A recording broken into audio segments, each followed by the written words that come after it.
नमस्कार, आप देख रहे हैं मुद्दा और मैं हूं आपके साथ चंद्रशेखर त्रिशूल। आज पीएम मोदी की अध्यक्षता में नीति आयोग की बैठक हो रही है। इस बैठक से कई विपक्षी दलों के मुख्यमंत्रियों ने किनारा कर लिया है, लेकिन विपक्ष के कुछ मुख्यमंत्री इस बैठक में शामिल हो रहे हैं। नीति आयोग की बैठक में ममता बनर्जी, पी विजयन, के चंद्रशेखर राव, अरविंद केजरीवाल, भगवंत मान, नीतीश कुमार, सिद्धारमैया और अशोक गहलोत शामिल नहीं हो रहे। लेकिन मोदी और बीजेपी विरोधी झारखंड के सीएम हेमंत सोरेन ने नीति आयोग की बैठक में शामिल होने का फैसला किया है। इससे विपक्ष की एकता पर सवाल खड़ा होता है। इधर नीति आयोग की बैठक से राजस्थान के सीएम अशोक गहलोत और कर्नाटक के सीएम सिद्धारमैया ने भी किनारा कर लिया। गहलोत के बारे में कहा जा रहा है कि वो बीमार हैं। वहीं कांग्रेस की सरकारों के दो और सीएम छत्तीसगढ़ के भूपेश बघेल और हिमाचल के सुखविंदर सिंह सुक्खू ने इस बैठक में हिस्सा लेने का फैसला किया। छत्तीसगढ़ के सीएम भूपेश बघेल गांधी परिवार के करीबी भी हैं और वो कांग्रेस के कद्दावर नेताओं में भी गिने जाते हैं। उनका शामिल होना अहम माना जा रहा है। गौर हो कि नीति आयोग की गवर्नर काउंसिल की बैठक से पहले इस साल जनवरी में राज्यों के मुख्य सचिवों का सम्मेलन हुआ था। इसमें 8 बड़े मुद्दों पर चर्चा हुई थी। इनमें एमएसएमई, इंफ्रास्ट्रक्चर और निवेश नियमों को कम करना, महिला सशक्तिकरण, स्वास्थ्य और पोषण, कौशल विकास, गतिशक्ति और सामाजिक बुनियादी ढांचे के विकास पर जोर दिया गया था। आज हो रही नीति आयोग की बैठक में इन्हीं मुद्दों पर आगे काम करने और केंद्र राज्य सहयोग के चर्चा होने की संभावना है। इसके बाद केंद्र सरकार की तरफ से अहम ऐलान किए जा सकते हैं।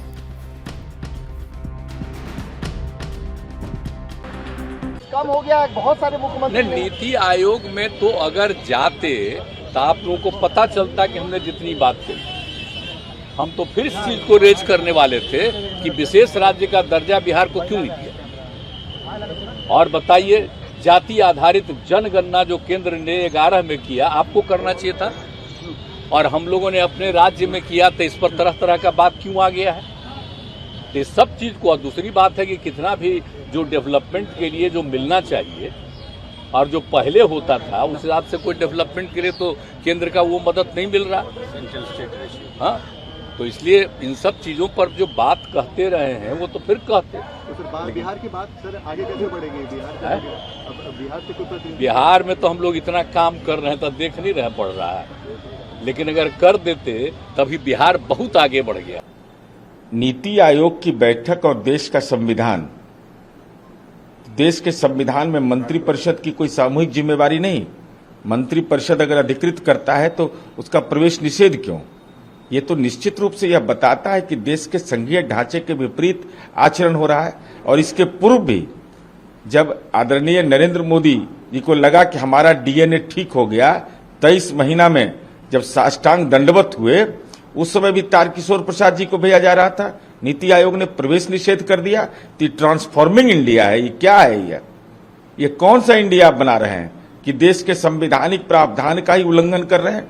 और नीति आयोग में राज्य के विकास की चर्चा होती है तो आपके मुखार वृंद से कहे हुए वो वाक्य कि विशेष दर्जा मिलेगा, विशेष सहायता मिलेगा, विशेष अनुदान मिलेगा, अब उसकी स्थिति यह है कि पिछड़ा वर्ग और अति पिछड़ा वर्ग का कक्षा 1 से 8 तक आपने छात्रवृत्ति बंद कर दिया।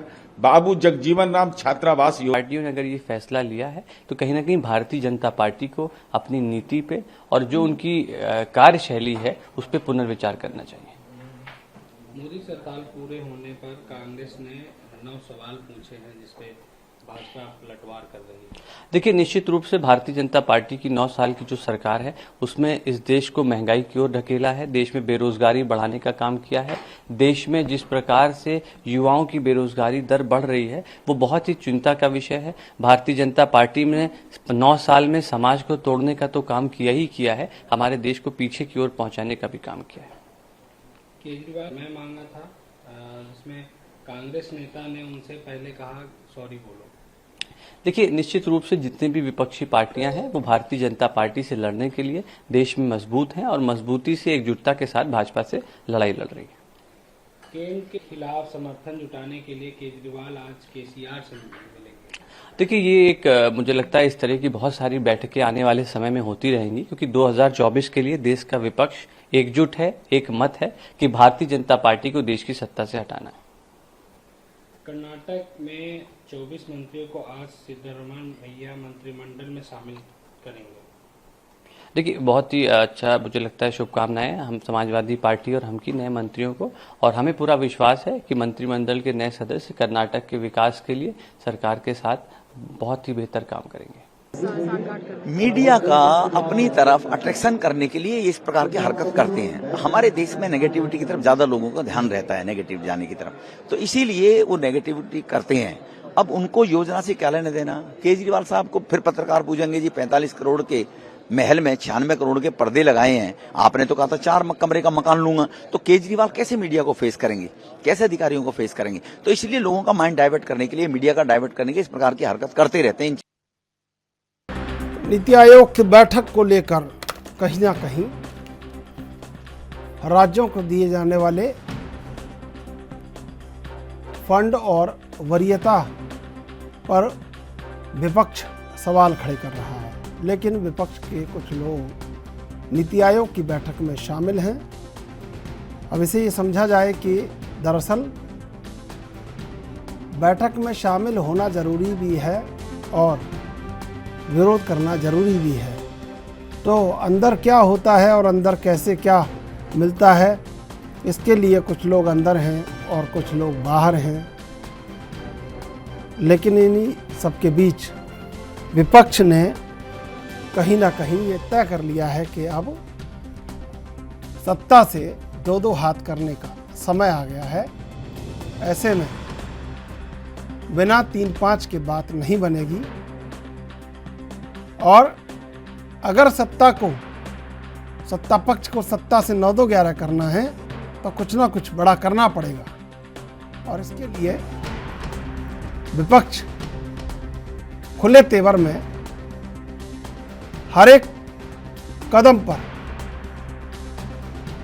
कहीं ना कहीं विरोध कर रहा है और ये बताने की कोशिश कर रहा है कि हम आपके सामने पूरे तेवर के साथ खड़े हैं।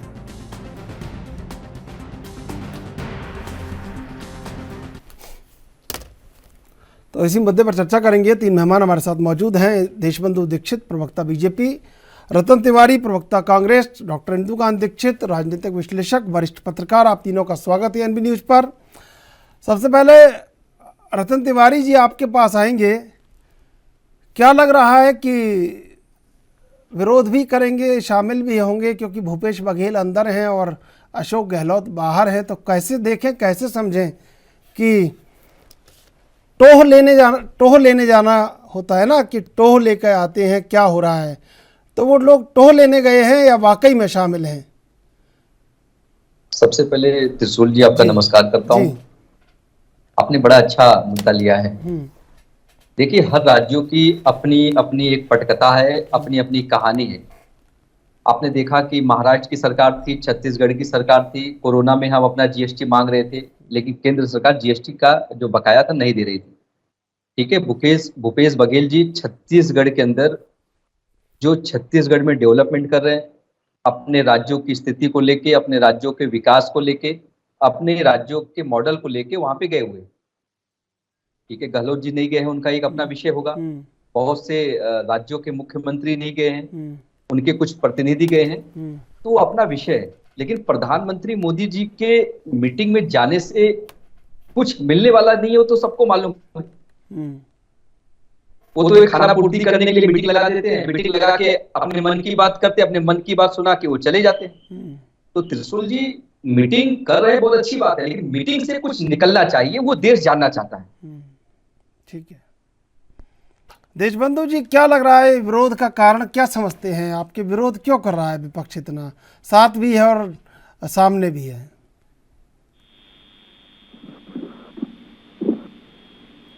देशबंधु जी, आवाज मिल रही है आपको मेरी? चलिए मैं आऊंगा। इंदुकांत दीक्षित जी, मेरी आवाज आपको मिल रही है? हाँ जी, बिल्कुल मिल रही है। इंदुकांत दीक्षित जी, ये विपक्ष सामने भी है और साथ भी है, क्या इसके मायने हो सकते हैं? देखिए चंद्रशेखर जी, सबसे बड़ी बात है कि 2024 के चुनाव सामने हैं और राजस्थान की आपने चर्चा की, राजस्थान और छत्तीसगढ़ में तो विधानसभा के चुनाव होने हैं इस साल के अंत में। चाहे वो नए संसद के उद्घाटन की बात हो, चाहे ये नीति आयोग की बैठक की बात हो, जो भी बहिष्कार की चीजें तय हो रही हैं, मेरा ये मानना है कि सब कुछ राजनीतिक हितों अहितों को देख कर ही तय की जा रही हैं। अन्यथा तो जिस तरह की बातें खुलकर धीरे धीरे सामने आई हैं, आपने स्वयं देखा होगा, ये लोकतांत्रिक व्यवस्था में अगर नीति आयोग की बैठक हो रही है जिसकी अध्यक्षता प्रधानमंत्री करते हैं, तो परंपरागत ढंग से अगर समय होता है, स्वास्थ्य का कोई कारण नहीं होता है, तो सारे मुख्यमंत्री उसमें हिस्सा लेते हैं। पहले एक शिकायत ये भी होती थी चंद्रशेखर जी, कई मुख्यमंत्रियों की, कि बोलने का समय नहीं मिलता है।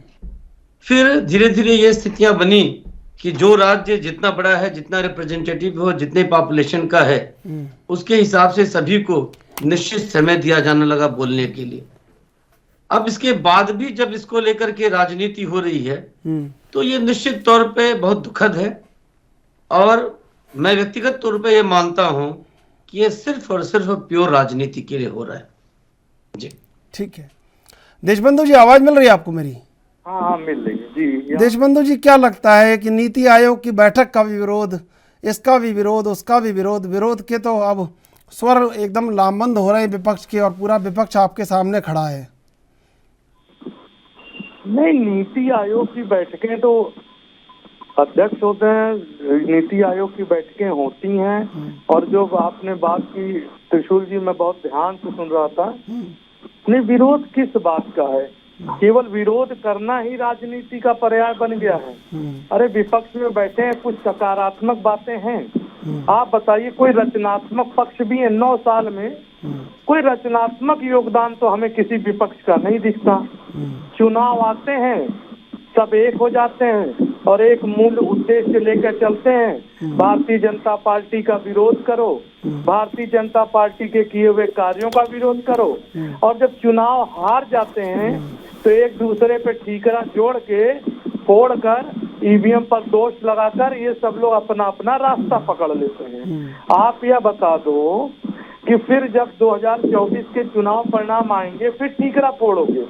और आप, मैं ये कहता हूँ, विरोध विरोध विरोध कौन है? 2024 में अगर इतना देर से मैं सुन रहा था, आप प्रधानमंत्री का एक चेहरा तो बता दो। हमारे यशस्वी प्रधानमंत्री तो भारतीय जनता पार्टी के उम्मीदवार रहेंगे भी। और तीसरी बात आप बता दो, कलकत्ता से श्रीमती ममता बनर्जी रहेंगी, या बिहार से श्री नीतीश कुमार रहेंगे, या आपके अरविंद केजरीवाल रहेंगे, या महाराष्ट्र से पवार रहेंगे, या श्री राहुल गांधी रहेंगे, या नवीन पटनायक रहेंगे, या तेज प्रताप यादव रहेंगे। विपक्ष का चेहरा कौन रहेगा भाई?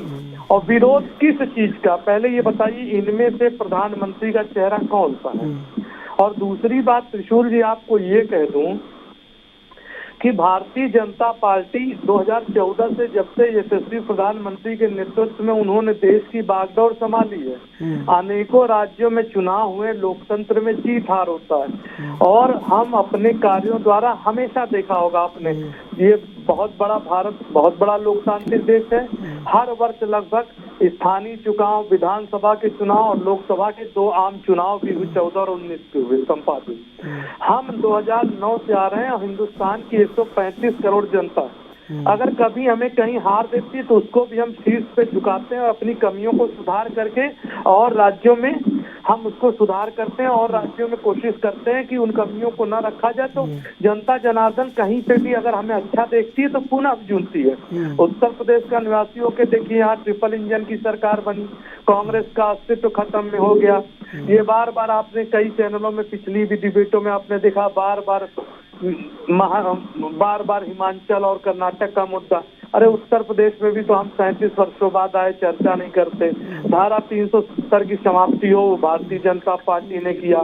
3 तलाक का इतना असंवेदनशील मुद्दा वो किया। सैनिकों का इतने देर से इन्होंने लटका रखा था विपक्षियों ने। उसके बाद भव्य राम मंदिर के नाम पे रोटियां सेकते रहे, यहाँ तक कि विपक्ष की एक पार्टी तो राम के अस्तित्व पे ही निशाना कर दी। आप बताइए विरोध किस बात का? एक संसद भवन, आप बताइए विरोध कर रही हैं पार्टियां, नीति आयोग पर आपने बैठक की, क्या संसद भवन में इनके विपक्ष के जो चुने हुए चुनिंदे हैं, जिनको जनता ने अपनी बात रखने के लिए अपना प्रतिनिधि बनाया है, क्या उस नहीं जाएंगे? आप यह बताइए, कोरोना काल में प्रधानमंत्री ने इसका नेतृत्व किया और प्रधानमंत्री और जनता के जनार्दन के आशीर्वाद से देश के अमूल्य धरोहर के रूप में एक बिल्डिंग तैयार हो गई। उसको ये लोग विरोध की राजनीति के चक्कर में सम्मान को धो रहे हैं। आप बताइए विरोध किस बात का है?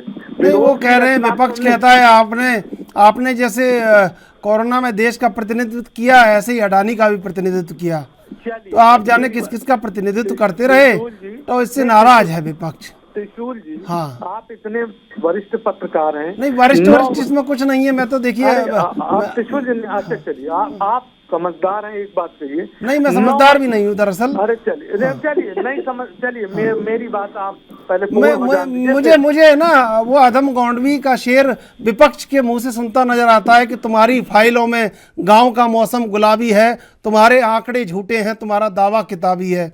ये शेर मर नहीं रहा है, बार बार जीवंत हो जाता है, कभी कर्नाटक में, कभी राजस्थान में, कभी छत्तीसगढ़ में, कभी पश्चिम बंगाल में। तो क्यों जीवंत हो जा रहा है? ऐसी सरकार जो नहीं, देख सुन तो लीजिए, मेरा सवाल सुन लीजिए भाई देशबंधु जी। ऐसी सरकार जो अमृतकाल का दावा कर रही है कि अमृतकाल चल रहा है देश में, अब ये अमृतकाल का फायदा कर्नाटक वाले क्यों नहीं उठाना चाहते हैं? मेरा सवाल दरअसल ये है, छत्तीसगढ़ में चुनाव है, राजस्थान में चुनाव है, तेलंगाना में चुनाव है और मध्य प्रदेश चुनाव है।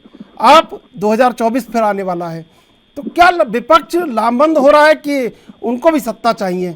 अब पुरानी संसद भी आप अगर उनको दे दें, संग्रहालय बना दिया आपने, तो उनको रहता कि चलिए हम इसी में बैठ के सत्ता का ये समझते रहें कि हाँ सत्ता में तो हैं। अब आप उनको कुछ दे नहीं रहे हैं, मकान उनका छुड़ा ले रहे हैं, अब वो विरोध क्यों ना करे बताइए? आपका ट्रक में आपने ट्रक में ला दिया उनको, आप हवाई जहाज में घूम रहे हैं विदेशों में, उनको आपने ट्रक में ला दिया, और आप कह रहे हैं विरोध किस बात का, विरोध किस बात का, विरोध किस बात का। 5 बार आपने कह दिया विरोध किस बात का, इसलिए मुझे कहना पड़ा है कि विपक्ष दरअसल ये पूछना चाह रहा है विरोध हर एक बात का है आपकी। नहीं, केवल नहीं, अब मेरी बात सुन लीजिए, मैं पूरी तरह सुनूंगा आपकी बात। नहीं, 9 वर्षों में, मैं विपक्षों से पूछा, 9 वर्षों में जब से प्रधानमंत्री ने कौन सा इन्होंने एक ऐसा बता दीजिए, कोई इनके पास रोड मैप हो, कोई ऐसा प्लान हो संसद के पटल में या संसद के अंदर, केवल विरोध के बढ़ावा, जातिवाद, क्षेत्रवाद, वैमनस्यवाद, भाषावाद के नाम पर देश को तोड़ने का, टुकड़े टुकड़े गैंग करने के अलावा कोई भी सकारात्मक इन्होंने एक प्रस्ताव रखा हो, एक प्रपोजल। तो भारत जोड़ो यात्रा निकाली उन्होंने, टी शर्ट में, आप कह रहे टुकड़े कर रहे थे देश के, अकेले टी शर्ट में ठंडे घूमते रहे। भारत जोड़ो यात्रा का हुआ, 5 राज्यों में 4 राज्यों के चुनाव भी हारे हैं। हाँ, कर्नाटक में 66% सीटें जीत गए, जहां से निकले थे 7 जिलों से, 7 जिलों से जहां से निकले थे, 7 जिलों से 66% सीटें जीते हैं कर्नाटक में। अभद्र भाषा की टिप्पणी में संसद विरोध का मतलब गाली देना होता है। हाँ, इनके विरोध का मतलब है छुट्टा गाली देना होता है। इनके विरोध का मतलब होता है कोई भी अच्छे कार्य हो उसका विरोध कर दीजिए। सैनिक शहादत देते हैं उसका प्रश्न उठाना होता है, ये विरोध का कारण होता है, ये मानसिक विक्षिप्तता का कारण होता है। जो सैनिक देश के लिए शहादत करते हैं उनके लिए सबूत मांगते हैं। कश्मीर में आज अमन चैन है, या किसी भी पत्रकार बंधु से पूछ लीजिए, धारा 370 समाप्ति हो गई, इतना समय हो गया, कोई दंगा फसाद नहीं हुई, प्रश्न उठाते हैं। भव्य राम मंदिर बन रहा है, उससे प्रश्न उठाते हैं। प्रश्न किस बात का उठाते हैं? अच्छे कार्य होते हैं। नई संसद भवन बनी, वहाँ पे पुरानी संसद भवन का कार्यकाल खत्म हो गया था, लगभग 100 वर्ष हो गए, 1927 की बनी हुई थी नई संसद भवन, उसमें विरोध किस बात का हुआ? विरोध का कोई कारण होता है? आपके पास कोई प्रस्ताव हो, कोई प्रपोजल हो, आप बता दीजिए। राजस्थान में इतने प्रपोजल दे तो रहे थे, जेपी से बिठा दो उस पे, अडानी हिंडनबर्ग मामले पे, आपने स्वीकार किया? आपने सुना? 4 राज्यों में बुरी तरह हार गए। उत्तर प्रदेश के अमेठी जिले को जहाँ कहते थे ये हमारी जन्मभूमि है, श्री राहुल गांधी आके छोड़ के क्यों वायनाड चले गए भाई? संसद की सदस्यता आपकी रद्द हो गई, वो कानून के तहत सुप्रीम कोर्ट से। अरे भाई वायनाड ही गए ना, बाली जावा सुमात्रा थोड़ी चले गए चुनाव लड़ने। इतनी भी कट चीज नहीं है कि देश में चुने हुए लोकतांत्रिक नहीं चुनाव लड़ने राहुल गांधी चुनाव लड़ने बाली जावा सुमात्रा थोड़ी चले गए वायनाड ही गए। भारत में ये वायनाड नहीं, अगर विपक्ष विध्वंसात्मक विरोध करता है तो भाई ये उनकी मानसिक विकीर्णता, इसके लिए मैं संकीर्णता के लिए मैं कुछ नहीं कह सकता हूँ। और ये भी बता दूं, यह गठजोड़ की जो सरकार है, इससे पहले भी इन्होंने 2019 में भी ये प्रयास किया था। सबका परिणाम आपने देख लिया, सब तितर बितर हो गए, चुनाव हार गए, परिणाम आए और 5 साल बाद। अब सुनिए, अब मैं पूछ लेता हूँ। देखिए रतन तिवारी जी, इनका जो मंतव्य है वो दरअसल ये है कि विपक्ष मानसिक विक्षिप्त है, मानसिक विकीर्ण है और अब कुछ देश में बचा नहीं है तुम्हारा आपके लिए करने के लिए, और भाजपा के अलावा कोई विकल्प नहीं है, और आप अपने आप को उस जगह स्थापित नहीं कर पा रहे हैं जिस जगह देश की जनता ये चुने कि हाँ विपक्ष ने ये सकारात्मक भूमिका निभाई है, लोकतंत्र के संचालन में, लोकतंत्र के सुदृढ़ीकरण में ये बड़ा योगदान विपक्ष ने किया है या उस फलां पार्टी ने किया है। तो वो फलां पार्टी कौन है बताइए जरा, और आपका सकारात्मक योगदान बताइए। हिंडनबर्ग वाला मैंने बता दिया है कि अडानी वाला आपने जेपीसी वाला रखा था, उसको मत बोलिएगा, बार बार अच्छा नहीं लगता है। और बताइए क्या करना है आपको। देखिए त्रिशूल जी, जब इस देश में एक भय और नफरत का माहौल था तो राहुल अरे कौन सा भय, कौन भय और नफरत भाई नहीं, यहाँ कोई अच्छा कार्य होता पाकिस्तान जिंदाबाद के नारे लगाएंगे। देशबंधु जी आप तो पूरी तरह जमे हुए हैं, उखड़िए मत, सुन लीजिए। अभी बीच में कुछ दिन पहले डिबेट की तो आप ठीक के चिल्ला रहे थे कर्नाटक मुद्दे पे, मैंने सीट का आंकड़ा भी दिया। अरे छोड़िए भाई, अब जा कहाँ की दुश्मनी आप निकालने बैठे हैं यहाँ पर। मैं इस अभी की बात कर रहा हूँ, आप कहाँ की दुश्मनी निकाल रहे हैं। देशबंधु जी सुनिए, मेरे कांग्रेस के मित्र सुनिए, उत्तर प्रदेश के भी आंकड़े देंगे, उत्तर प्रदेश के भी आंकड़ों की बात करेंगे। कर लेंगे भाई, बोलने तो दीजिए उनको। अरे उत्तर प्रदेश के आंकड़े दीजिए, अरे बोलने दीजिए भाई, देशबंधु जी बोलने तो दीजिए। बिल्कुल जी, यही तो प्रॉब्लम है, सड़क पे ला दिया है, बोलने भी नहीं दे रहे हैं।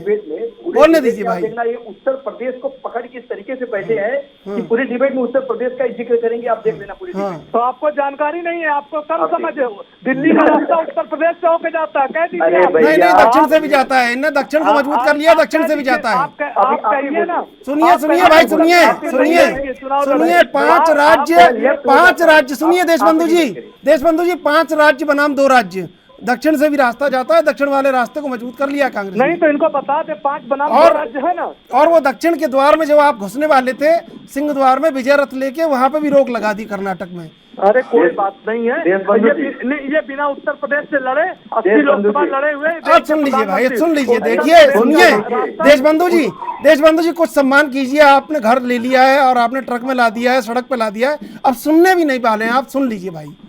हाँ बोलिए। देशबंधु जी, जिस प्रकार से राहुल गांधी जी ने भारत जोड़ो यात्रा निकाली, नफरत की बाजार में 2 मोहब्बत की दुकानें ओपन हो गई, फिर चालू हो गए आप। अरे भाई साहब, आपने संसद सदस्यता रद्द कर दी, उनका घर खाली करवा दिया, लेकिन कर्नाटक की जनता ने तो अपना घर दे दिया। हमने नहीं किया, माननीय न्यायालय ने किया। अरे भाई साहब कहते हैं, अरे आपको वो कौन किसके आदमी थे पता है भाई, किसके आदमी ने क्या रेट लगाई थी। देशबंधु जी, अभी राहुल गांधी जी के ऊपर आपके महाराष्ट्र के जिले में अभद्र टिप्पणी की, देखिए मैंने FIR दर्ज करवा दिया है 4 लोगों, 4 भाजपा के नेताओं के ऊपर, देखिए, और आपको मैं भेज दूंगा। देखिए नहीं आप बिल्कुल देखिए देशबंधु जी, इस देश में 9 साल में हमारे कांग्रेस कमेटी के प्रवक्ताओं ने, राजकीय नेताओं ने एक बुकलेट जारी किया है। हमने 9 साल में मोदी जी से सवाल पूछे, आपने जो किसानों की आय को दुगना करने का वादा किया था, वो दुगना क्यों नहीं? चलिए, बहुत सुंदर है, 9 साल में 9 प्रश्न तो आपके पास। अरे भाई साहब सुनिए ना यार, आप क्या क्यों बीच बीच में बोलते हैं? जब आप बोल रहे थे मैं सुन रहा था। आप अच्छे अगर प्रवक्ता है तो ध्यान पूर्वक सुनिए, फिर जवाब दीजिए। देखिए, हमने किसानों की बात की, महिलाओं की बात की, युवाओं की बात की, बेरोजगारी की बात की, काले धन को लाने की बात आपके प्रधानमंत्री करते थे, 15-15 लाख देने की आपके बात प्रधानमंत्री जी करते थे, युवाओं को हर वर्ष 2 करोड़। देखिए मेरी बात सुनिए रतन तिवारी जी, एक तो आप ये संशोधन कीजिए, आपके प्रधानमंत्री, ये शब्द बिल्कुल ठीक नहीं है। आप बोलिए, कुछ और बोल दीजिए, ये बिल्कुल ठीक नहीं है। हमारे प्रधानमंत्री, ये शब्द सही नहीं है आपका। मैं देश के प्रधानमंत्री की बात करता हूँ। देश के प्रधानमंत्री ने इस देश की जनता को बड़े लुभावने वादे किए थे और गारंटी भी दिए थे, लेकिन 9 साल के अंदर इस देश को कुछ भी नहीं मिला। त्रिशूल जी, विपक्ष अगर मजबूती से इनके खिलाफ लड़ाई लड़ रहा है तो देशद्रोह हो जाता है और देश विरोधी ताकत हो जाता है। ऐसे आरोप विपक्ष के ऊपर लगाते हैं। और मैं तो बड़े दावे के साथ कहता हूं, अगर आपका भी चैनल इनके खिलाफ अगर बोलने लगेगा तो आपके चैनल को भी बैन अरे यार हमारी छोड़ दीजिए आप, हमारी छोड़ दीजिए आप, अपनी संभाल लीजिए, हमारी छोड़ दीजिए आप, अब हमारी छोड़ दीजिए, हमारी हम निपट लेंगे, आप अपनी संभाल लीजिए, ठीक है। ये हाँ, हमें साथ में मत मिलाइए, आप अपनी लड़ाई लड़ नहीं पा रहे, हमारी लड़ाई की बात कर रहे हैं। आप देखिए 4 से 5 ऐसे पत्रकार हैं जो मजबूती से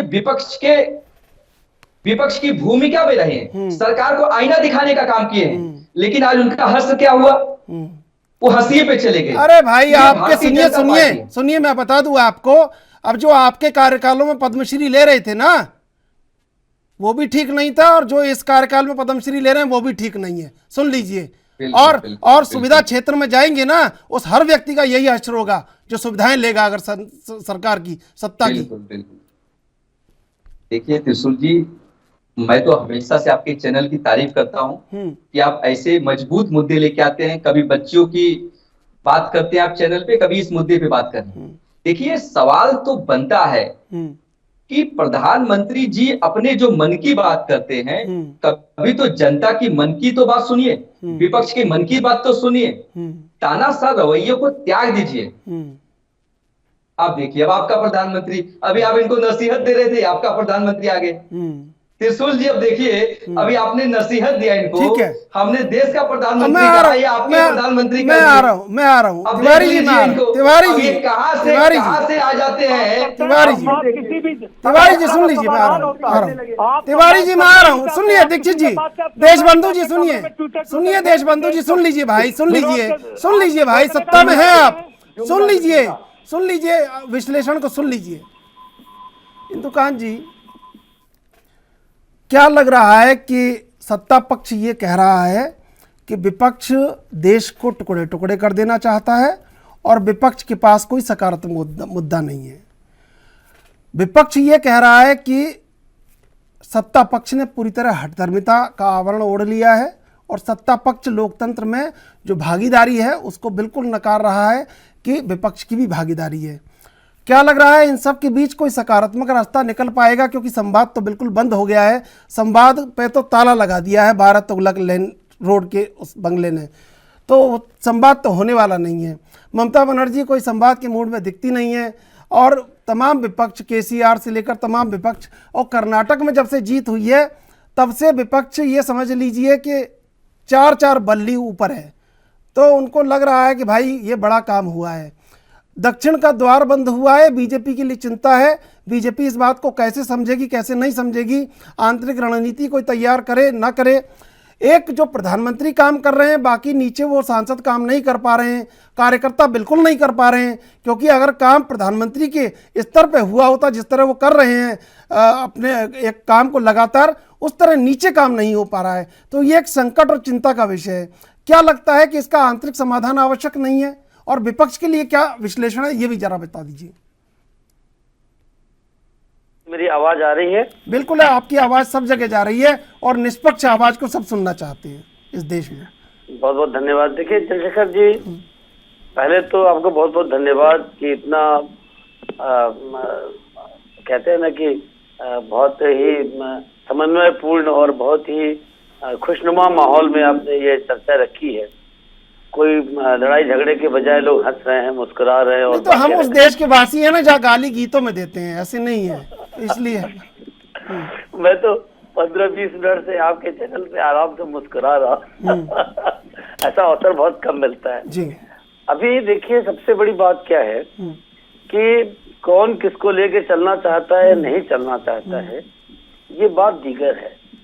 बहुत महत्वपूर्ण क्या है चंद्रशेखर जी कि अगर आपके पास सैद्धांतिक लड़ाई की चीजें हैं तो उन सिद्धांतों के आधार पर लड़ने से देश की जनता में एक अमिट छाप आकी जाती है। जो सत्ता में है, जैसे भाजपा के लोग, आपको याद होगा कि कर्नाटक चुनाव के पहले आपके यहाँ कई चर्चाओं में हमने कहा था कि कर्नाटक में कांग्रेस की स्थिति अच्छी है, इसको भाजपा को समझ लेना चाहिए। और जिस तरह की लड़ाई लड़ने का प्रयास वहां पे कर रही है कांग्रेस, और जिस तरह से गोलबंदी किया उन्होंने, अपने पूरे संगठन को वहां पे रिजुवेनेट किया, उसको हल्के में अगर लिया बीजेपी ने तो उसका उनका क्या हश्र हुआ आपके सामने है। और फिर देखिए जो आपने एक बड़ा सवाल उठाया कि प्राइम मिनिस्टर को मैं बहुत सम्मान करता हूँ व्यक्तिगत तौर पर, प्राइम मिनिस्टर नरेंद्र मोदी जी को, वो जिस तरह से काम करते हैं दिन रात, जैसा मैं व्यक्तिगत तौर पर भी जानता हूँ कि 24 घंटे में वो 18 घंटे 19 घंटे काम करते हैं, लेकिन उन्होंने क्या एक गड़बड़ी की है कि नीचे के लोगों को ये एक तरह से संदेश चला गया है कि आप चाहे काम करो, चाहे लूटो खसोटो, चाहे सो जाओ, लेकिन प्रधानमंत्री मोदी आपको जिता कर लाएंगे। ये भावना अगर बन गई तो अच्छे अच्छे जगे हुए पहलवानों को भी सुस्ती आ जाएगी, खा पी कर करके वो डकार मारेगा। और यही हो गया है बीजेपी के तमाम राज्यों के नेताओं। एक उत्तर प्रदेश की जिसकी बात देश बंधु जी कह रहे थे, अगर छोड़ दे योगी जी की बात, और महाराष्ट्र में जब अपने फडणवीस साहब थे, तो अन्य ज्यादा, और ये आपके आसाम में हेमंत बिश्व शर्मा जी, इवन मध्य प्रदेश में मैं मानता हूं कि शिवराज जी अपने काम में जुटे रहते हैं। मैं इंदुकान जी एक बात जोड़ दूं आपकी बात में, अगर आप कहें इजाजत दें तो। नहीं बिल्कुल। अरे अभी देशबंधु जी उछल जाएंगे। दरअसल मैं आपको बता दूं कि जो संगठन महामंत्री राज्यों में लगे हुए हैं ना, मुख्यमंत्री बात करने से डर रहा है, उनसे 2-2 बार का मुख्यमंत्री के कैसे बात करूं, क्योंकि वो बात करना मुख्यमंत्री से ही पसंद नहीं कर रहे हैं। इतना रणनीतिक उन्होंने अपनी सिद्ध हस्तता जाहिर कर दी है स्थानीय स्तर पर। जी तो अब देखिए, मैंने तो एक बार जब अध्यक्ष थे भाजपा के अमित शाह जी, तो एक इंटरेक्शन हो रहा था 5-6 पत्रकारों के साथ उनका, और जिस राज्य में हो रहा था वहां के मुख्यमंत्री के सामने हो रहा था। उन्होंने, चूंकि वो इनफॉर्मल चैट था, उन्होंने कहा कि आप लोग की क्या राय है, क्या स्थिति है। तो हमने उनसे कहा कि आपके जो मुख्यमंत्री हैं, इनके नेतृत्व में आप चुनाव हार जाएंगे। क्यों? क्योंकि आपके संगठन में मुख्यमंत्री संगठन को महत्व नहीं देते, संगठन इस सरकार को अपना नहीं समझता। और तो और मैंने कई प्रदेश अध्यक्षों से आपके बातचीत की है, वो प्रदेश अध्यक्ष कहते हैं कि हमको राष्ट्रीय अध्यक्ष अमित शाह जी से बात करने में डर लगता है।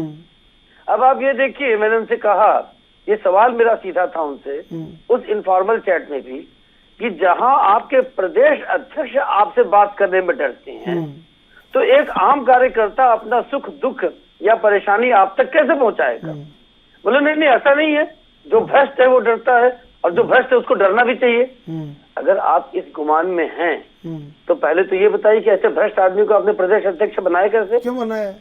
और अगर प्रदेश अध्यक्ष है और भ्रष्ट है, मैं आपको साफ साफ बता रहा हूँ, एक पत्रकार के नाते अगर आप हमसे इंटरेक्ट कर रहे हैं, तो उसके बाद आपको अपने यहाँ सुधार के बजाय आप कह रहे हैं कि उसको डरना चाहिए।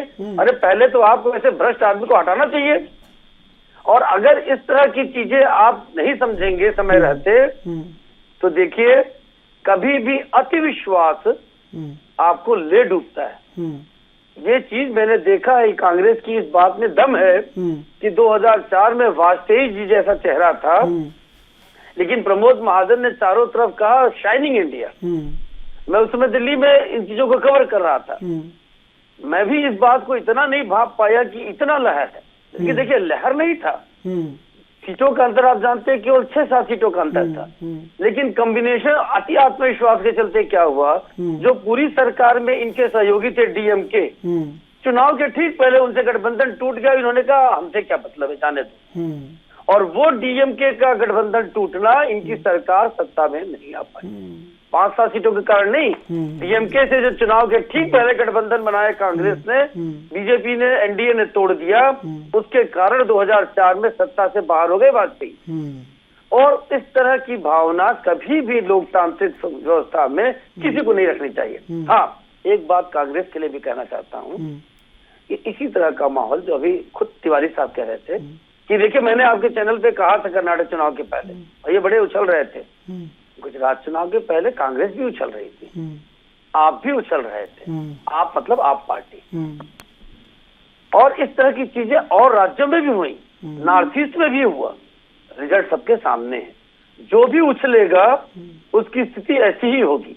जो समय की मांग को और जमीनी हकीकत से समझने से अपने को परहेज करेगा, उस पे आंखें मूंदेगा, जो भी जिसको अंग्रेजी में कहते हैं ऑस्ट्रिच एटीट्यूड, शुतुरमुर्गी प्रवृत्ति अपनाएगा कि कोई खतरा नहीं है जी, बालू में मुंह ठोक दो, तो वो इसी गति को प्राप्त होगा जो भाजपा का कर्नाटक में हुआ है।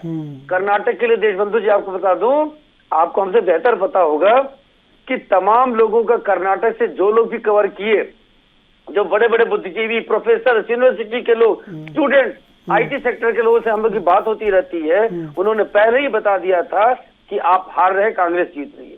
लेकिन इतनी जबरदस्त हार होगी ये इसका अंदाजा आपको भी नहीं रहा होगा, और इतनी जबरदस्त जीत होगी इसका अंदाजा रतन तिवारी जी को भी नहीं रहा होगा। ऐसा क्यों हो गया? निश्चित तौर पे आपके यहाँ समीक्षा होगी, विचार करना भी चाहिए, लेकिन वो इसलिए हो गया क्योंकि अमित शाह जी और प्राइम मिनिस्टर अगर ये सोचते हैं कि चुनाव के 3 महीने पहले वो रैली करके और रोड शो करके चुनाव जीत लेंगे, तो ये जनता ने आपको बताया है कि जब तक आप अपने नीचे के नेताओं को ईमानदार अपने जैसा नहीं बनाएंगे, मैं मानता हूँ प्राइम मिनिस्टर बहुत ईमानदार व्यक्ति हैं, आपकी छवि के सुशासन वाले आपके स्थानीय नेताओं को नहीं बताएंगे, उनको सोने के लिए नहीं छोड़ देंगे कि आप अपने क्षेत्रों में काम न करें, 5 साल बाद हम आएंगे रोड शो करके जिता देंगे। देशबंधु जी, कर्नाटक में जिस तरह से प्रधानमंत्री ने रोड शो किया बेंगलोर में, 27 सीटों में से 16-17 सीटें बीजेपी जीती। आ रहा हूं देशबंधु जी, अभी आप एक बात जवाब तो आप ही देंगे, कौन देगा? और देशबंधु जी, कर्नाटक में हो सकता है ऐसी स्थितियों में आप 20-25% सिमट जाते अगर प्रधानमंत्री ने इस तरह से रैलियां और रोड शो नहीं किए होते। ये सबक है समय रहते देशबंधु जी कि इतने ऑनेस्ट और इतने अच्छे प्रभावशाली प्रशासक प्रधानमंत्री नरेंद्र मोदी की नाक मत कटने दीजिए, लड़िए और अपने प्रदेशों में जैसे योगी जी ने सुशासन कायम किया है उत्तर प्रदेश में, वैसा सुशासन कायम करिए, नहीं तो आने वाले समय में सबसे बड़ी खतरे की घंटी आपके लिए हरियाणा जैसे राज्यों में है, जहां पे दूसरा टर्म मुख्यमंत्री का है, लेकिन मुख्यमंत्री की प्रशंसा कहीं से नहीं आती है, और वहां से लोग आंदोलन करने के लिए पहलवान आ जाते हैं जंतर मंतर पर, और आपको वहां पे चीजें संभलती नहीं है, हर चीज प्रधानमंत्री करेंगे। और रतन तिवारी जी, कर्नाटक की इस जीत का अगर आपने ओवर मीनिंग निकाला और ये समझा कि नहीं आपके लिए आगे रास्ता बहुत आसान है, तो इस भ्रम में आप 2024 भी बुरी तरह से हार सकते हैं। लिहाजा कर्नाटक के चुनाव में किए गए वादों को समय से पूरा करिए। केवल एक जो कहते हैं ना कि आपने कह दिया कि हम लागू करेंगे, इससे बात नहीं बनेगी। अगर आपने जमीन पे लागू कर दिया अगले 6 महीने में, तो निश्चित तौर पे इसका लाभ आने वाले 5 राज्यों के चुनाव में मिलेगा, और फिर बीजेपी के लिए 2024 की चुनौती बहुत बड़ी हो जाएगी। जी देशबंधु जी, देशबंधु जी, हाँ, बोलने का समय आ गया आपका, बोलिए। नहीं, देखिए, हमारे पत्रकार महोदय जो विश्लेषण किया उसमें ये पत्रकार कम और कांग्रेस के प्रवक्ता की तरफ से बताइए, देखिए और सुनिए, देख लीजिए इंदुकान जी, देख लीजिए, आपने नहीं, आप रिकॉर्डिंग उठा के देख लीजिएगा। शूल जी, ये बार आपने भी देशबंधु जी उंगली उस तरफ उठाई कि बस आप मेरी बात सुनिए, जिस तरफ विक्रमादित्य का सिंहासन था उस तरफ उंगली उठाई आपने। नहीं सुनिए, आप मेरी बात सुनिए, यह तथ्य गलत है। इन्होंने एक बात बोली, उसका आपके चैनल खंडन करता हूँ। इन्होंने हमारे जो शब्दों को कहा कि सारे तमाम प्रदेश अध्यक्ष भ्रष्ट हैं। आपको बता दीजिए 9 वर्षों में, अरे प्रधानमंत्री के ऊपर एक भी भ्रष्टाचार, अरे 4 से 14 तक भ्रष्टाचार का एक बार अगर ये चर्चा कर लेते कांग्रेस नहीं, और आपको बता दें केवल सत्ता की लोलुपता भी देखिएगा। और रही बात, हम हारे हैं, इस चीज को मैं विनम्रता पूर्वक कर्नाटक की जनता के निर्णय को सिरोधार करता हूँ, लेकिन आपको बता दूं भारतीय जनता पार्टी के जैसे ये बार बार कहते हैं उत्तर प्रदेश में, तो इन्होंने एक बार भी चर्चा नहीं की और योगी की तारीफ कर दी। वो तो मुझे नहीं मालूम किस संदर्भ में करती, हालांकि कांग्रेस के प्रवक्ता। आप बता दीजिए एक भी प्रदेश अध्यक्ष जो वर्तमान में हैं, किसी के ऊपर भ्रष्टाचार को, उत्तर प्रदेश के अध्यक्ष माननीय श्री भूपेंद्र चौधरी हो या मध्य प्रदेश के हो या आसाम के हो या जहां महाराष्ट्र की बात करें, किसी के ऊपर भी कोई भ्रष्टाचार का आरोप। और रही बात डरने की, तो उत्तर प्रदेश के प्रभारी भी रहे हैं माननीय राष्ट्रीय अध्यक्ष अमित शाह जी। हम जैसा छोटा कार्यकर्ता भी बहुत ही आराम से उनसे अपनी बात कहता था, यहाँ तक कि बूथ अध्यक्ष और पन्ना समिति का जो पन्ना प्रमुख होता है, मैं आपके पत्रकार महोदय को बता दूं, बहुत ही आसानी से अपनी बात कह सकता है। और रही बात है, इन्होंने कभी अभी 2001 वर्ष पूर्व ही उत्तर प्रदेश में चुनाव हुआ है, 403 की विधानसभा में एकमात्र सदस्य रहा है। कभी इन्होंने ये नहीं कहा, आप बहुत चर्चा कर रहे थे ये कि राहुल गांधी की जो भारत यात्रा है, आप यह बताइए उत्तर प्रदेश का ही एक जिला अमेठी और रायबरेली है, क्यों छोड़कर चले गए? और बार बार आपने भी इंटरप्ट किया, आपके प्रधानमंत्री, क्या वह देश के प्रधानमंत्री नहीं है? 9 वर्षों में आप बताइए, अभी विदेश में गए थे, एक दूसरे देश का राष्ट्राध्यक्ष चरण स्पर्श करके सम्मान देता है और आप उनको गालियों पे गाली देते हैं। अरे कौन सी नैतिकता है, कौन सी भाषावली है, किस यूनिवर्सिटी में आप लोगों ने पढ़ा है? आपको अपने देश के लोकतांत्रिक देश के लोकतंत्र के द्वारा चुने हुए प्रधानमंत्री को ऐसे भाषावली, आप बार बार कहते हैं अरे महामहिम राष्ट्रपति, नहीं सुनिए भाई, संवेदना की बात है, सुनिए। महामहिम राष्ट्रपति के लिए इन्होंने नहीं महामहिम नहीं, आप ये इंदुकान जी ने भावुक कर दिया इन्हें। अरे इंदु का सुनिए, बार बार आप कर्नाटक, उसके अलावा भी तो अन्य राज्य हम जीते, गुजरात जीते, हिमाचल भी आप जीते, नहीं आप हमारे राज्यों की तो बात नहीं कर रहे हैं। मुंबई एमटीडी भी आप जीते हैं, दिल्ली एमटीडी जीते हैं, नहीं बिल्कुल, अरे ठीक है जीते, हम कहाँ नहीं जीते, उत्तर प्रदेश जीते, लोकसभा जीते, विधानसभा 17 जीते, 19 जीते और 22 जीते, हिमाचल जीते, और कुछ बताएंगे आप? जीतने की बात करिए, मुद्दे की बात कर रहा हूँ। महामहिम के बारे में आप लोग शब्द कहते हैं, आप बताइए, केवल भाषा की यही विरोध है? मैं पत्रकार महोदय से कह रहा हूँ, महामहिम के लिए शब्दों का उपयोग करना नहीं, तो वो जो आपके कर्नाटक में आपके विधायक बोल रहे थे वासनगौड़ा यत्नाल, सुनिए वासनगौड़ा यत्नाल बोले कि विस्कन्या है। अरे सुनिए, आप सुनिए, मेरी बात सुनिए। अब ये बार बार कहते हैं 4 से 14 तक कितने घोटाले हो, उस पर इन्होंने एक बार भी नहीं बोला। भ्रष्टाचार की पराकाष्ठा करके भारत की जनता ने इनको खदेड़ दिया। आप बताइए, एक भ्रष्टाचार धरती से लेके जमीन से लेकर आकाश तक। अरे आप नैतिकता की बात कर रहे हैं, मैंने तो वही कहा त्रिशूल जी, फिर मैं पूछता हूँ, काहे चीज का विरोध? लूटने के लिए? सारे जो विपक्ष के नेता लूट खसोट के लिए नेता। आप देखें, एक कथित ईमानदार, अरे सुनिए, एक कथित ईमानदार नेता है दिल्ली में, पानी पीजिए, उनके बंगले के पर्दे, अरे मैं पानी क्यों पीऊं, पानी तो आपको पीना, पानी पिए इनके दुश्मन, समझे? पर एक सवाल मेरा, पानी पी के कोसना ये आपकी आदत है। कमरे में ट्विटर खेलिए, ट्विटर से ट्वीट कर दीजिए, विरोध कर दीजिए, झंडा लेके जिंदाबाद जिंदाबाद, मुर्दाबाद मुर्दाबाद, पाकिस्तान जिंदाबाद। नहीं, एक सवाल देशबंधु जी, एक सवाल शामिल कर लीजिए। सुनिए भाई, सुनिए देशबंधु जी, सुनिए मेरा एक सवाल। ये विपक्ष क्या, ये आम जनता का सवाल है। वो आम जनता ये कहती है 9 साल हो गए, 14 में राहुल गांधी ठीक था, है ना? क्या आपने कांग्रेस को पानी पी के और नहीं पी के और जूस पी के गाली दी और भूखे रह के दी, सब स्वीकार। 19 में आपने कहा राहुल गांधी कांग्रेस चोर है, भ्रष्ट है। लोगों ने कहा ठीक है भाई, अब भ्रष्ट रही होगी, इस बार भी चिता दीजिए। अब 24 में भी राहुल गांधी कांग्रेस, उसके बाद 29 में भी राहुल गांधी कांग्रेस, 45 तक का प्लान है राहुल गांधी कांग्रेस आपका। तो भाई लोग पूछते हैं ना, लोग जानना चाहते हैं कि भाई आपके विकास का एजेंडा बता दीजिए। क्या राहुल गांधी लेके बैठ जाते हैं? इतना तो राहुल गांधी खुद का नाम नहीं लेते जितना आप ले देते हैं। इतना कांग्रेस के कार्यकर्ता ने नाम नहीं लिया होगा 9 साल में राहुल गांधी का, जितना बीजेपी ने ले दिया होगा, बीजेपी के प्रवक्ताओं ने ले दिया होगा। तो ये विरोधाभास, ये सुन तो लीजिए, ये विरोधाभास कहीं जनता के बीच में पैदा हो गया उनके मन में, और फिर कर्नाटक हो गया। त्रिशूल जी, सबसे पहले तो सरस्वती आपके मुख में रहे, 2045 तक आपने आशीर्वाद दे दिया, शायद यह बात सबसे हो जाए, सरस्वती मुंह से निकलती है। देखा?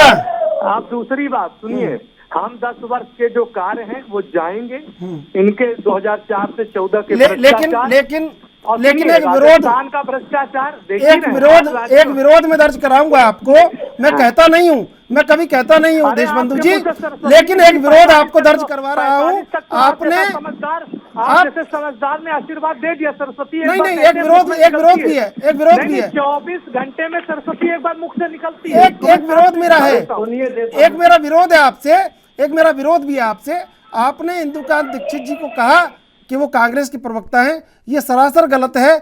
वो सच्चाई को रखते हैं और कई बार कांग्रेस और कई बार बीजेपी निशाने पर रहती है। मुझे लगता है इस बात से ऐतराज है, आपको ठीक करना चाहिए। नहीं तो एक वो बताएं ऐसे ना। व्यक्ति के बारे में नहीं कहना चाहिए। नहीं, आपने पत्रकार को कहा तो उन पत्रकार बताइए नकारात्मक विरोध का आधार क्या है? नकारात्मक विरोध नहीं का तो कौन सा आपका आधार झंडा है? उठा के नहीं भागेंगे ना इंदुकान अरे दीक्षित जी, नहीं, बताइए। सुनिए, इन्होंने, मैंने इनको बात सुनी, इन्होंने 13 मिनट तक वक्तव्य दिया। 13 मिनट में कर्नाटक पे ही रहे। अरे पूरे भारतवर्ष में भी और भी देख लीजिए। और ये अगर तुलनात्मक अध्ययन करना चाहते हैं तो जितने राज्यों में कांग्रेस की सरकारें चल रही हैं और जितने राज्यों में भारतीय जनता पार्टी, तुलनात्मक अध्ययन कर लें।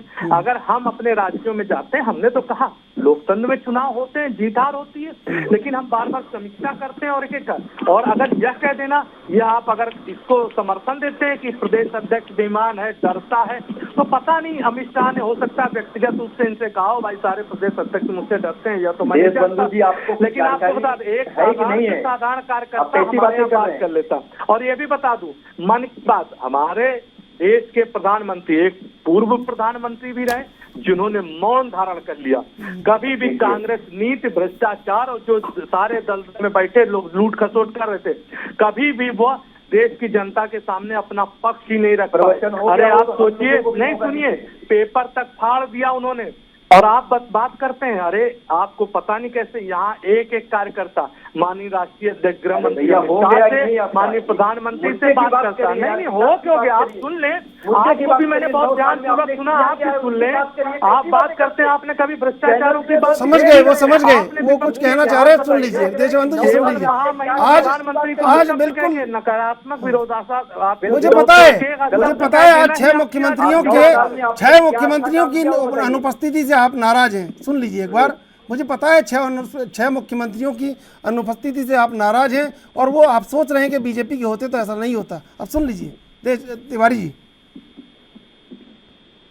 मैं अपनी बात रखूं? हाँ देखिए, त्रिशूल जी हमारे अच्छे मित्र हैं, अच्छा बोलते हैं, लेकिन शिक्षित कोई मित्र नहीं है आपके, वो कह रहे हैं कोई मित्र नहीं है आपके। नकारात्मक विरोध के कुछ शब्दावली यूज करिए। हमारे प्रदेश अध्यक्षों के बारे में आपको मालूम है, संगठन महामंत्री के बारे में अमित शाह से सब डरते हैं। आप सुनिए, बात ही है, आपने ऐसे शब्दों का प्रयोग किया, भाई सब डरते हैं, हम सब तो सब जानते हैं यहाँ का संगठन महामंत्री क्या करता है, भारतीय जनता पार्टी का प्रदेश अध्यक्ष क्या करता है। आप अपनी बात करिए, हमारी बात रखने के लिए सुन लीजिए देशबंधु जी, सुन लीजिए। अब आपकी शैली आक्रामक होने की बजाय, मतलब जिसको कहते हैं रुदन नहीं होना चाहिए, आक्रामक रहनी चाहिए। सुन लीजिए, त्रिशूल जी हमारे दीक्षित साहब बड़े वरिष्ठ पत्रकार हैं, कभी कभी हमारे ऊपर भी आरोप लगाते हैं, आईना दिखाने का काम करते हैं। नहीं, आपके ऊपर ज्यादा लगाते हैं। नहीं लगाते हैं, मैं जानता हूँ। उन्होंने बड़ी सच्चाई से अपनी बात को रखी और कहीं न कहीं हमें भी उन्होंने बहुत कुछ कहा, लेकिन हम उनकी बात का सम्मान करते हैं क्योंकि वो मजे हुए खिलाड़ी हैं, वो हर चीज को समझते हैं। लेकिन देशबंधु जी को ये डिबेट में ठीक के चिल्ला रहे हैं और हमारे मित्र भारतीय जनता पार्टी के जो प्रवक्ता हैं, वो हमारे एक वरिष्ठ पत्रकार को कांग्रेस का प्रवक्ता बता दिए। ठीक है, उनकी बात उनको मुबारक। नहीं, आप भी कह दीजिए, आपकी जबान पर सरस्वती बैठे, आपके पास इंदुकान दीक्षित जैसे 3-4 आदमी हो जाएंगे तो आपका भी कायाकल्प हो जाएगा। लेकिन त्रिशूल जी, इनको 9 साल के इनके किए हुए कार्यों की बात करनी चाहिए, क्योंकि देश इस चैनल को देख रहा है। आपने 9 साल में कौन कौन से ऐसे काम कर दिए, आपकी क्या सफलता रही है, वो आप बताइए। चैनल आप विपक्ष के काम बता दीजिए, 9 साल में विपक्ष ने क्या किया ये बता दीजिए। मैं तो काम बता ही दूंगा। उल्टा चोर कोतवाल को डांटे वाली विपक्ष के काम बता। विपक्ष ने विरोध किया और क्या किया? विरोध किया विपक्ष ने? विपक्ष ने विरोध और पाकिस्तान जिंदाबाद के नारे लगाए। नकारात्मक राजनीति की आप बताइए, विपक्ष ने क्या किया? देशबंधु, आप पूरे विपक्ष को देशद्रोही कह देते हैं, ये ठीक नहीं है। पूरे 9 साल में आपने सिर्फ कांग्रेस पार्टी को कोसने का काम किया है, विपक्ष को, भारतीय जनता पार्टी ये कार्य नहीं करती। भारतीय जनता पार्टी जनता के साथ जुड़े रहते, हम सोचते नहीं है, कुछ भी नहीं किया है। अगर प्रधान नहीं, आप ये समझते ही नहीं, तभी तो बार-बार जीत रहे हैं। अरे हर राज्य में प्रधानमंत्री मोदी के चेहरे पे कब तक आप जीतते रहेंगे? 7 राज्यों बताइए, प्रधान प्रवक्ता बन के बैठे 9 साल की सफलता बताइए। यशस्वी प्रधानमंत्री हमारा अभिमान है, देश अभिमान है, उन्होंने किया है। अरे आप देखिए, ये तो प्रधानमंत्री के पीछे छुप जाते हैं भाई, ये बड़ा गलत बात है। आप ये प्रधानमंत्री के पीछे छुप जाते हैं, गलत बात है। रोटियां सेकी और 50 साल तक जनता को बेवकूफ बनाया। यही इंदुकान जी कह रहे हैं, यही इंदुकान जी कह रहे हैं आपसे, इंदुकान जी यही कह रहे हैं आपसे, प्रधानमंत्री के पीछे मत छुपिए, वो जो कह रहे हैं उनकी बात सुन लीजिए। इंफ्रास्ट्रक्चर दिया, आपकी तरह सोच नहीं की, बताइए ना। अच्छा ठीक है, मैं आऊंगा, सुन लीजिए, मैं आऊंगा भाई, आऊंगा। अरे भाई आऊंगा। अब देखिए, सुनिए, 45 तक का इंतजाम हो गया आपका, रुक जाइए 45 तक का इंतजाम हो गया, रुक जाइए आपका। इंदुकान जी, 2014 से लोग स्वीकार कर रहे हैं, पूर्ण रूप से स्वीकार कर रहे हैं, ये कर्नाटक के लोग, ये हिमाचल के लोग, और ये राजस्थान, ये छत्तीसगढ़ के लोग, ये पंजाब के लोग, ये तमाम राज्यों के लोग क्यों नहीं स्वीकार कर पा रहे हैं कि ये विपक्ष जो है वो देश विरोधी काम कर रहा है और ये देश के हित में काम कर रहे हैं? इस बात को क्यों नहीं समझ पाए? आप बताइए ज़रा मुझे, और आपके ऊपर भी जो आरोप लगे हैं उसका भी स्पष्टीकरण दीजिए ताकि कोई बात रह न जाए। चंद्रशेखर जी, जब कोई पॉलिटिकल लीडर हमें या आपको, हमारे पत्रकार बंधुओं को बोलता है कि ये भाजपा के प्रवक्ता है या कांग्रेस के प्रवक्ता, तो हमें उनकी सोच पे तरस आती है। हम तो अब इसके अभ्यस्त हो गए, इसलिए हमें इससे कोई दुख नहीं होता है। अब रही बात देशबंधु जी की, कि उन्होंने कहा कि हमने, देखिए, हमेशा जो सच होता है वो कड़वा होता है देशबंधु जी, और जो कड़वा सुनने का आदी होता है वही आगे अपने में सुधार करता है। जो कड़वा सुनने पर बिफर जाता है उसमें सुधार की कोई संभावना नहीं होती है। 2 उदाहरण देना चाहूंगा देशबंधु जी। उत्तर प्रदेश का चुनाव 2000 कवर करने गया था मैं, 2017 का भी और 2022 का भी। 2022 का चुनाव उत्तर प्रदेश में समाजवादी पार्टी अपना गठबंधन बना के जीत गई होती, सिर्फ योगी जी की अपनी थोड़ी छवि सुशासन की, और मोदी जी ने जाकर बनारस में 8 सीटें हैं विधानसभा की। देशबंधु जी, मैं बनारस का हूँ, वो 8 सीटें आप बचा पाए सिर्फ प्राइम मिनिस्टर के चेहरे पर और उनकी कंस्टिट्यूएंसी और उनके रोड शो पर। ये मैं जमीनी हकीकत बता रहा हूँ। अगर इसको आप नहीं स्वीकार करेंगे तो प्रधानमंत्री के साथ, प्रधानमंत्री के पीछे छिप कर आप कब तक बैटिंग करेंगे?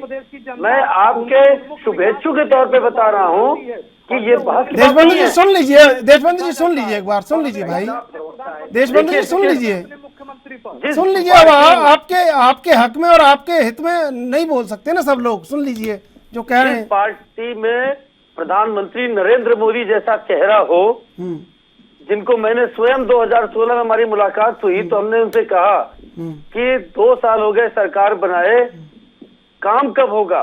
तो उन्होंने कहा 2017-18 ये हमारे अब ईयर्स ऑफ एक्शन होंगे, और वो दिखा। इसी सरकार में 70 से 140-150 तक एयरपोर्ट्स बन गए, इतने बड़े पैमाने पर रोड्स बन रहे हैं। लेकिन इसी सरकार में देशबंधु जी, सुनने का साहस रखिए, हिम्मत रखिए, कि इतना अच्छा काम करने वाले गडकरी जी से गंगा सफाई का मंत्रालय आपने छीन लिया। क्या हुआ उस मंत्रालय का? इतने अच्छे काम करने के बावजूद अगर एक मंत्री से को आप पार्लियामेंट्री बोर्ड से हटा देते हैं, गंगा सफाई अभियान छीन लेते हैं, तो जनता में क्या सोचते हैं? आज सारे उद्घाटन आप गडकरी जी के करते हैं, प्रधानमंत्री भी करते हैं, और आप उन्हीं को पूरा सम्मान नहीं देते हैं। विचार करना पड़ेगा इस पे, अगर आपको 2024 में पूरी ताकत के साथ लड़ना है। जी, एक बार दोबारा बता दीजिए, वो सुन नहीं पा रहे हैं, उनको लग रहा है कि एक बार बता दीजिए, एक बार सही से। नहीं, मैं ये एक बार बोल दीजिए, एक बार इनको दोबारा। देशबंधु जी को मैं सिर्फ इतना कहना चाहता हूँ कि देखिए, हमेशा कहते हैं ना कि निंदक नियरे राखिए आंगन कुटी छवाए। आप तो इतना अच्छा प्रवक्ता है, मैं तो आज मैं इस बात से बहुत खुश हूँ कि कांग्रेस में भी और देशबंधु जी भाजपा में भी आप तो हमारे हम उपनाम हैं, दीक्षित हैं, कि कम से कम दोनों लोग अच्छे वक्ता हैं, समझदार हैं। तो निंदक नियरे राखिए आंगन कुटी छवाए क्यों कहा गया है? अगर आपको मेरी बात कटु लगती है तो आप उसे जो निहितार्थ और जो इसको भूले उसको फिर कर्नाटक में कांग्रेस ले जाए। ऐसे हो जाता है फिर। बीजेपी अगर भूल जाए तो कर्नाटक में कांग्रेस सत्ता ले जाए, निंदक नियरे राखिए आंगन कुटी छवाए। सुन लिया देशबंधु जी? हाँ सुन लिया मैंने। हंस रहे हैं वो भी, वो उनको भी लग रहा है कि भाई कभी कभी अतिशोक्ति हो जाती है। इंदुकान जी, संवाद की कोई रह गई है क्या? कहीं संवाद हो पाएगा क्या विपक्ष में? 2024 से पहले सत्ता पक्ष विपक्ष कहीं संवाद के किसी चौराहे पर मिल जाएं, कोई चाय की टेबल पर बैठ जाएं, ऐसा लग रहा है क्या आपको? लगता नहीं है। और संवाद तभी हो सकता है, अब हमें ऐसा लगता है कि तलवारें ऐसी खिंच गई हैं कि 2024 के पहले संवाद की संभावना नहीं के बराबर है। लेकिन मैं व्यक्तिगत तौर पे जानता हूं कि प्रधानमंत्री जिस तरह से पहल करते हैं, अगर उन्होंने जैसे वो कभी कभी बहुत नोबल ढंग से एक्शंस लेते हैं, हो सकता है किसी दिन प्रधानमंत्री जी ने तय किया कि आज मैं सोनिया जी के घर जा रहा हूँ, चले गए, राहुल जी को वहां बुला लिया। नहीं जा रहे हैं ना भाई, बात तो यही है कि नहीं जा रहे हैं। मुरली मनोहर जोशी के तो चले गए एक बार बड़ी मुश्किल से। ऐसी पहल कभी भी हो सकती है। इस प्रधानमंत्री नरेंद्र मोदी अच्छा से आप ठीक है, अंतिम जवाब दे दीजिए, समय समाप्त हो रहा है। इंदुकान जी, ऐसा हो कि केंद्र सरकार कचरा प्रबंधन की मीटिंग करे, उसमें भी विपक्ष न जाए? नहीं, ऐसा नहीं है। और ऐसा नहीं है। और विपक्ष ने राजनीति तो बहुत अच्छी शुरू कर दी है। कर्नाटक के बाद एकजुटता हो रही है, लेकिन देखिए केवल विरोध करने से विपक्ष को भी फायदा नहीं होगा, ये तय है। ठीक बात है। समय समाप्त हो रहा है। देशबंधु जी, रतन तिवारी जी, इंदुकान दीक्षित जी, आप तीनों का धन्यवाद डिबेट में जुड़ने के लिए। दरअसल सत्ता पक्ष और विपक्ष अब एक दूसरे के सामने इस कदर खड़े हैं कि चाहे बैठक कैसी भी हो, चाहे केंद्र सरकार कुछ भी करे, लेकिन विपक्ष उसमें शामिल होने वाला नहीं है, चाहे नीति आयोग हो, चाहे कोई सा भी आयोग हो, चाहे कैसी भी बात हो। अब ऐसे में संवाद का रास्ता कहाँ है, ये दोनों के लिए ज़रूरी है और शायद इसे खोजना बहुत ज़रूरी है। अगर ये नहीं खोजा गया तो कहीं ना कहीं जनता का अहित होगा, और जनता का अहित होगा तो फिर लोकतंत्र कैसा। बहरहाल देश विदेश की ताज़ा तरीन खबरों के लिए आप देखते रहिए ANB न्यूज।